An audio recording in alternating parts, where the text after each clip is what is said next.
All right. Hey, class. We have one more book in our Duncan Tonatiuh Illustrator text set. So let's go ahead and get started with it. Here it is right here. Here's the front cover. He really doesn't like putting words on his books on the cover, other than the title on the spine, which is pretty interesting. It kind of sets him apart from all of the other writers out there. So this book is called Funny Bones, and it is by Duncan Tonatiuh. This is, like I said, the last book in this text set. And it's called Funny Bones, Posada, and His Day of the Dead, Calaveras. And I'm sure you guys have probably heard about Day of the Dead. So this is what this book is about, okay? So those of you that do know about Day of the Dead, what do you know about it?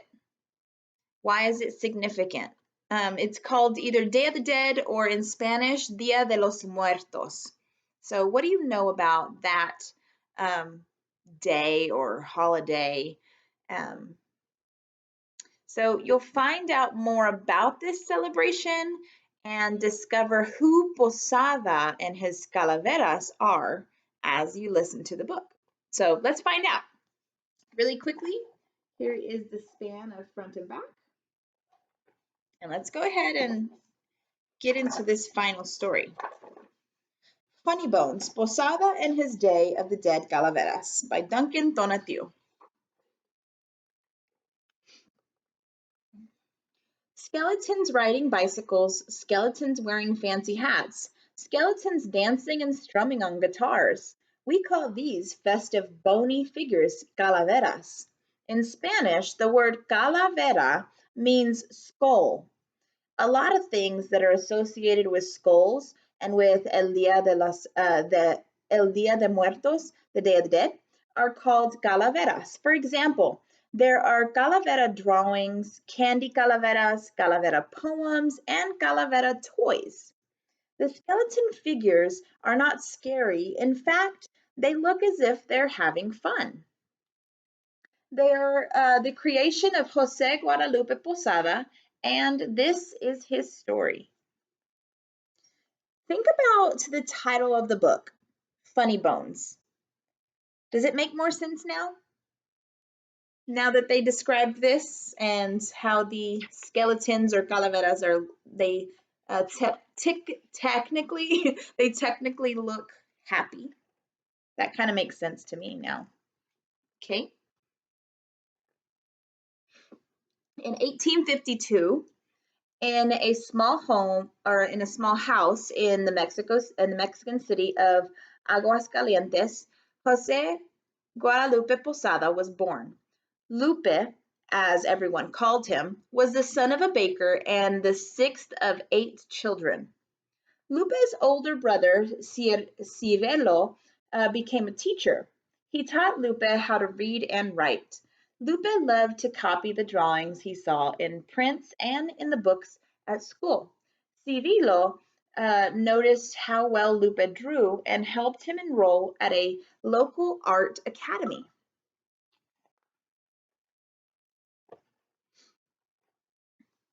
When Lupe was 18 years old, he began to work at Don Trinidad Pedrosa print shop. There he discovered his lifelong passion for printing. He learned lithography. It says number 1, it says using a grease pencil, draw on a special flat limestone. There he is doing that right there. Number 2, apply chemicals and moisten the stone with water. Number 3, cover the stone with an oil-based ink. The ink will adhere only to the drawing because water and oil don't mix. Number 4, use a press to print the image on a piece of paper. Repeat as many times as you wish. Lupe also learned engraving. He helped Don Trinidad print documents, diplomas, flyers, labels for matchbooks, receipts, and invitations for weddings and birthdays. Number 1, Draw on a piece of wood. Number 2, use a cutting tool called a burin to carve around the drawing. This will cause the drawing to be raised above the rest of the plate.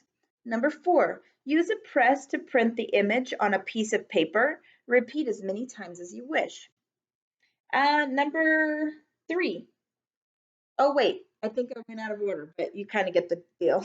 Number 3, cover the drawing with ink. The ink will adhere only to the parts as in relief that is raised. Okay, my hairs are sticking out here. Okay, here's the next photo. After work, Lupe, Don Trinidad, and other artisans will gather at the shop. They were unhappy with the job that the people in the government were doing. Don Trinidad invited Lupe to make some drawings for a small newspaper he was involved with. It was called El Jicote, the Bumblebee. Lupe drew cartoons for the paper. This was only before he drew calaveras.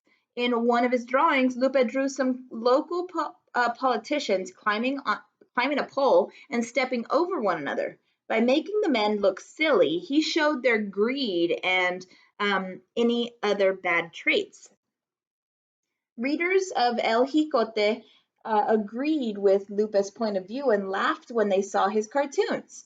That year, some of the politicians Lupe and Don Trinidad were against lost the election, but some remained in power and were angry at them.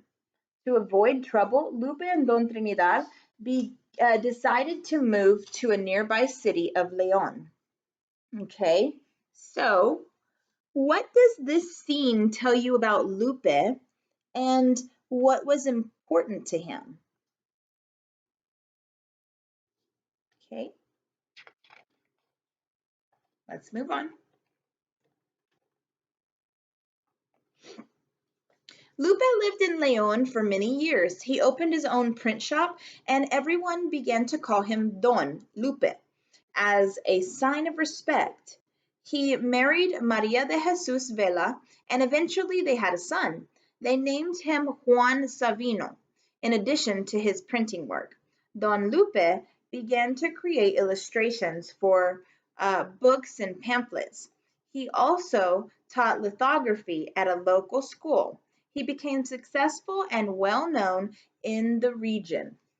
But in 1888, a terrible flood destroyed a large part of the city, including Don Lupe's shop. See all the water?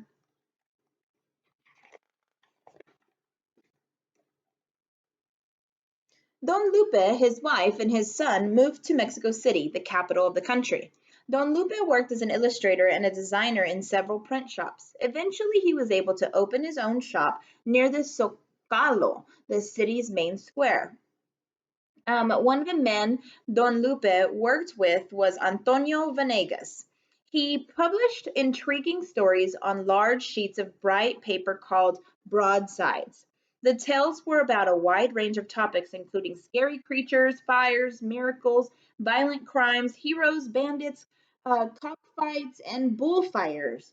Don Lupe illustrated many of these tales.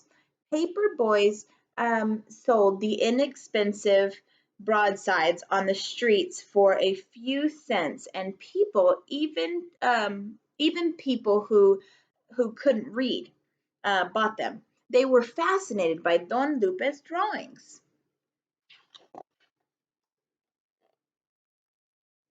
Don Lupe and Don Antonio worked together for more than 20 years. They were always busy, especially every November the 1st and 2nd during Dia de los Muertos celebration. On these days, the city was full of vendors who sold pan de muerto, which was bread, um, cempasúchil, marigold flowers, alfenix, which are sugar skulls, and papel picado, which is paper cutouts, which are these that are hanging up here and down here. People bought these and other items to decorate the ofrendas, which are offerings. they made for their loved ones who had died. Okay, I want you to look at the people in this illustration. How would you describe the mood as they celebrate those who have died? They look happy or sad? And why do you think they feel that way based on what you see in the illustration? Remember, it's a celebration. So I think they're trying to make the best of it, even though they've lost a loved one. Okay, so for the holiday, Don Antonio and other editors published literary calaveras. They were short rhyming poems that featured a skeleton and made jokes about him or her. People found the poems very funny and bought them on the streets from paper boys. A man named Manuel Manila illustrated many of these poems for Don Antonio. Don Lupe also began to illustrate them, and soon he became a master at it. Calavera Love. It was a warm afternoon in the middle of May. Mr. Bones grabbed his hat and went walking that day.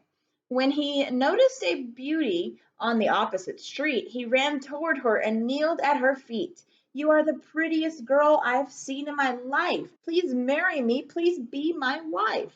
I am sorry, senor, but that cannot be. You are handsome and tall, but too skinny for me. So I guess that's something that they would have written for the newspaper, a funny little poem.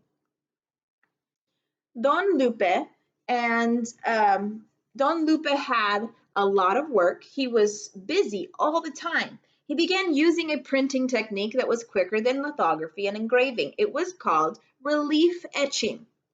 So how do you relief etch? One, you use a pen and acid-resistant ink to draw on the metal. Number two, dip the plate in acid. The acid will make the top layer disintegrate, leaving just the drawing. Wow. Number three, cover the plate with ink. The ink will adhere only to the parts that are in relief, which are raised. And number four, use a press to print the image on a piece of paper. That's an awesome process. Okay, so Don Lupe made thousands of drawings over the years. Only 100 or so are of calaveras, but they are now his most famous images. Whether he made an etching, a lithography, or a lithograph, or an engraving, he had to draw the image in reverse, the opposite of the way he wanted the finished image to appear. Otherwise, the image was transferred by ink to paper. It would be backwards. The inspiration behind some of Don Lupe's calaveras is clear, but for others, it is not. We can try to interpret what they mean. So there's a closer picture of his drawings, okay, or his prints. During El Dia de los Muertos, Don Lupe surely watched people going to the cemetery. They weeded and repainted the gravestones of their loved ones. They brought food and told stories about them. Sometimes they hired musicians to play their loved ones' favorite music. Don Lupe drew some skeletons dancing and partying. Was he saying that El Dia de Muertos is not only a celebration of death, but also a celebration of life, a day when the dead become alive. So let's see. Who wrote the text on this drawing? I want you to think of who you think that was. And then what other meanings might Lupe's drawings have? Here's a better view of that picture there. Okay, let's move forward. One day, Don Lupe drew a skeleton wearing a flamboyant hat, a Catrina. The drawing was printed alongside a Calavera poem about the type of woman who put on makeup and fancy clothes and acts as if she's better than everyone else. Can you imagine the women who inspired that drawing? Perhaps she wore a pretentious outfit and strolled through the park on a Sunday afternoon. She thought highly of herself. She acted mean and ignored others when they needed help. Huh. Was Don Lupe saying that no matter how fancy your clothes are on the outside, on the inside, we are all the same? That we are all calaveras? Hmm. Don Lupe saw his country, and especially Mexico City, um,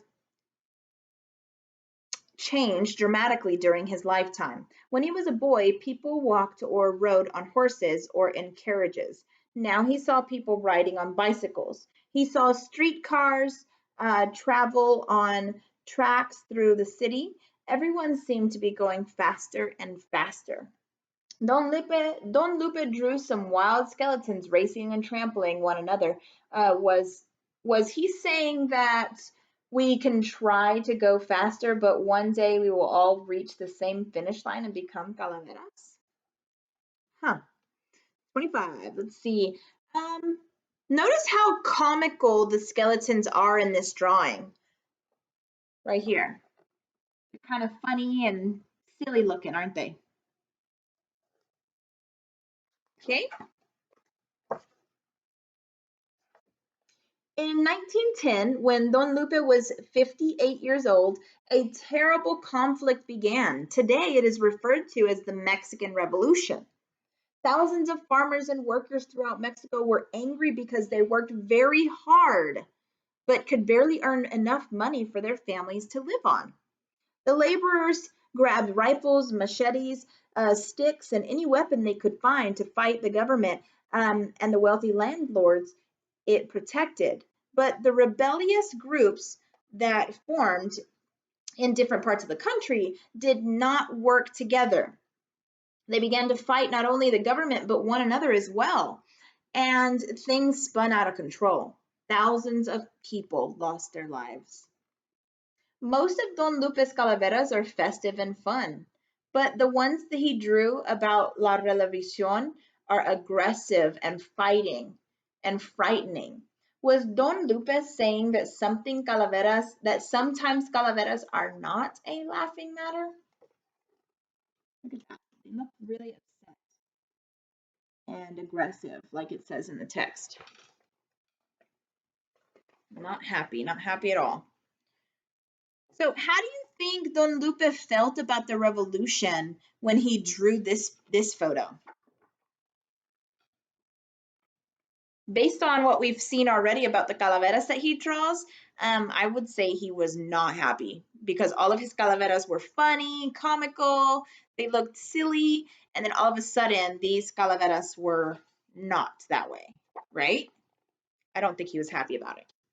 Don Lupe drew some of the leaders who were involved in La Revolucion, like Emiliano Zapata and Francisco I Madero. His calaveras were a way to criticize those men and express his own views. Emilio Zapata is here, and Francisco Madero.